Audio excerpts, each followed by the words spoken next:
Good evening and welcome to another episode of Bocce Dome. Here we are again. Tonight's topic, we're going to be talking about training and coaching in Bocce. And to help us do that tonight, we've assembled our panel. We've got Nicole and Daniel Sampson. I think it's the first time we've had both of you on together. It is. The Samsationals, that's good. Welcome. Thank you. I see we've got Dino Mikulik down there, one of our regulars. How are you, mate? Well, thanks. Oh, I almost didn't recognise you because you're sporting a beard tonight. So Well, I've still got a couple of months till Christmas, so a bit more growth to come. we should be out of lockdown by then in Victoria, hopefully. And we've got a debutant tonight. We've got from Queensland Federation, Anthony Parlato. How are you, Ant? Good, thanks, Tony. Yourself? I'm very well, mate. Good to see you. I haven't seen you around for a while. Just to give a bit of a background on Anthony. Anthony is one of our elite players who has represented his state at national levels, won an array of titles, had podium finishes at the world stage.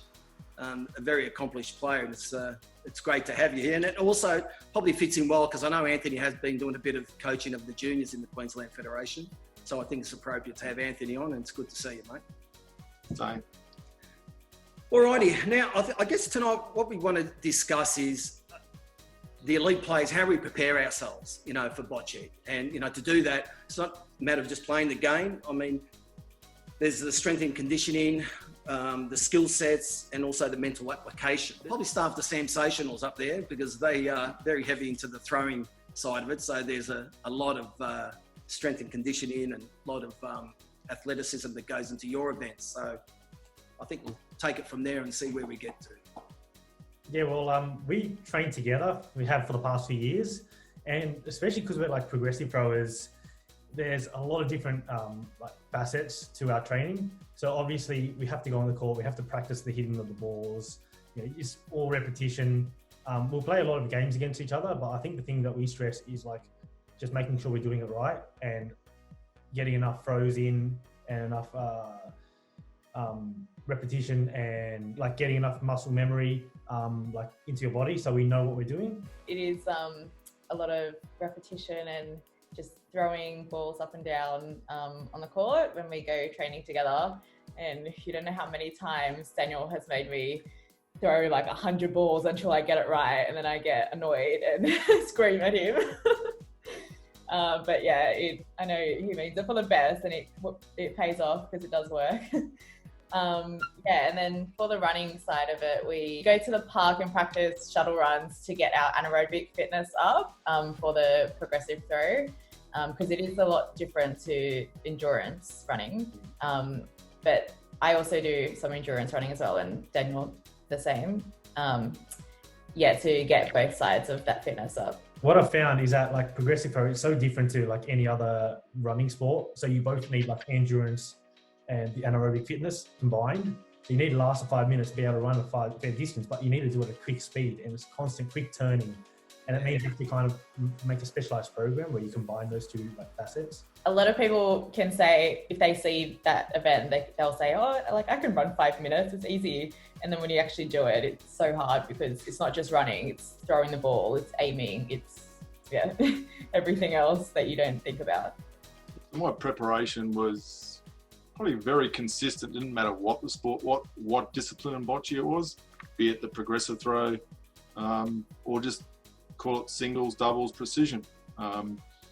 Yes, the progressive throw had a fitness component, but the general preparation was a lot of repetition, a lot of high frequency, a lot of throwing.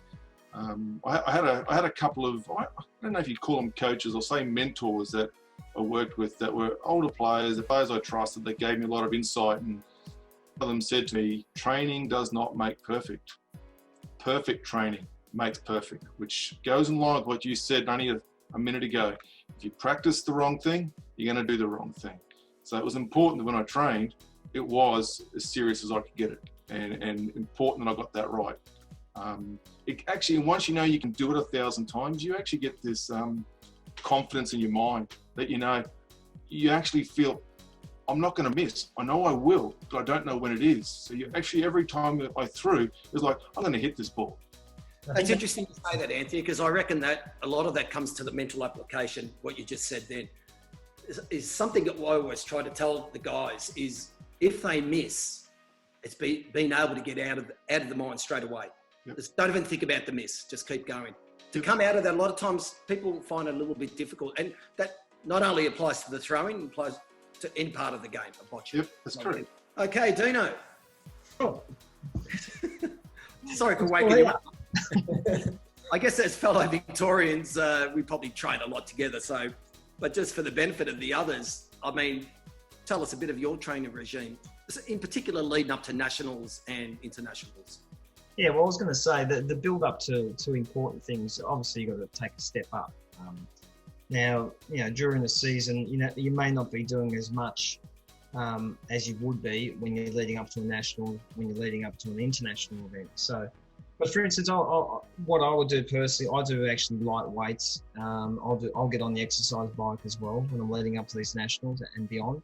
And I just find those little bit sort of extra strength work help sort of stabilize my, my body and give me that extra edge in my fitness. If you want to be at a higher level, you've got to do the extra work, whatever that might be. If that's practicing your skills or just working on your strength, you just got to go that extra mile, because it isn't just going to happen. You've got to make it happen. People might think that you're lucky sometimes as a player, but it's not true. If you put in the time and you get the result, you deserve what you get. So, like, Dino, I've obviously trained with you quite a few times, like being in the national team the past few years. And one thing you've always said is, certain competitions you come in with that feeling where you're going to hit everything and you're confident and all that. Then some other times you're a bit down and you're searching for that feeling. So what do you think is the best way to find that feeling when you're struggling and you're not quite there, not quite ready? Look, believe it or not, I reckon that our sport of bocce, and it might relate to a lot of other sports, it's actually quite simple. You've got to hit. The ball is just an extension of your arm, and you're trying to put that ball from this position here to that position there. And I think sometimes we overcomplicate it, and I think that's why we get ourselves into holes sometimes, because we overanalyze when things go wrong. And instead of analysing when things are going right, we sort of, human nature makes us focus on the negatives, and that's where you start to dig a hole for yourself. I think what you can also find is you got to just go back to basics. When it's not going right, keep it simple, go back to basics, possibly even reset the goals. And you're saying, let me reset the goals. You're in a game, you could be losing, and you go, well, forget the objective of even trying to win the game. The whole purpose when you play is to play one ball at a time, win one end at a time, and it's just resetting that.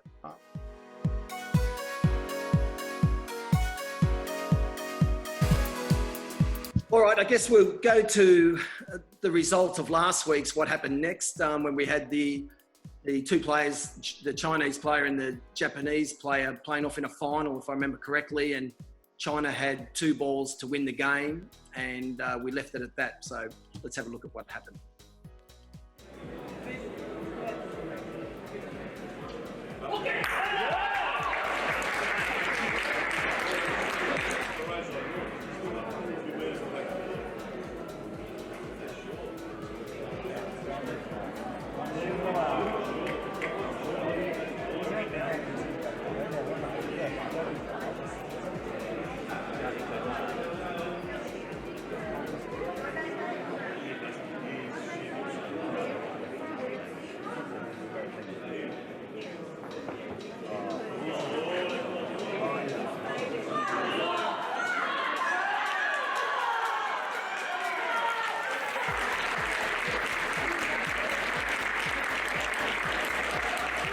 Okay, for everybody that gets that correct, the Chinese player did actually play the last ball and won the game.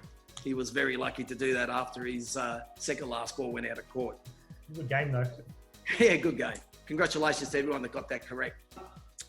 Okay, it's about this time of the episode that we normally throw to the What Happens Next segment, but I guess in line with the episode we're running tonight for training and coaching, instead of doing the What Happens Next segment, what we're going to do is show some of our elite athletes how they actually prepare themselves and train for our sport. So we'll just throw to a couple of videos and see some of our players, what they do.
All right, I think that wrap it up for the night. Another episode in the Bocce Dome. I'd like to thank the panel, the sensationals up there. Thank you very much. Thank you. Dino, Disco, Mikalik. Thank you very much. Good night. And it's great Keep that beard, mate. Keep that beard. Yeah, I'll keep it going. It was great to see Parlato too, one of my all-time favourite tacticians of the game. Yeah, one of our fierce rivals too, he was. Anthony, thank you very much. Anthony Parlato, really appreciate you coming on and sharing some of your knowledge and your training techniques. Fantastic, mate. Good to see you again too. No worries. Thanks for having us. All right, until we meet again next week, goodbye for now. And just remember, if you're not playing bocce, You're not loving life. Oh, I'm getting the message across. It's a good thing. Thanks a lot, guys. I'll see you next week. Cheers.